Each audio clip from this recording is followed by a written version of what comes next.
পার্কটা দেখতে সুন্দর কিন্তু ভিতরটাও সুন্দর, কিন্তু পার্কে এসে কোনো ফিলিংস পাবেন না আপনারা। কেন জানেন? পার্কে কোনো নাই, ভালো কিছুই পাবেন না। হ্যাঁ। আর কখনো এই পার্কে যদি আসেন, দেখেন এই যে কত আরা জঙ্গল হয়ে বসে আছে। দেখেন তো আপনারা ক্যামেরা দিয়ে দেখেন এই যে কত জঙ্গল হয়ে বসে আছে। মশায় কামড়ায়, দেখছেন? মশায় কামড়ে এই কামড়ে আমার দাওয়াত ধরে রয়েছে। কি সুন্দর মশার কামড়। দেখো আসসালামু আলাইকুম। আমরা সুইটি পার্কে এসেছি।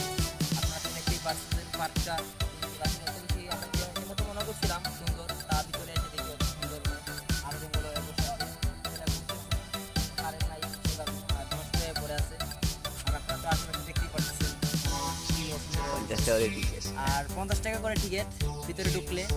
আর যদি কথা বলেন তাও মানে 2 ঘন্টার পর যদি থাকেন তা 30 টাকা আপনাদের জরিমানা নিতে পারে। হ্যাঁ। আপনার দেখে শুনে আসবেন, আর দেখার আগে যাচাই করবেন।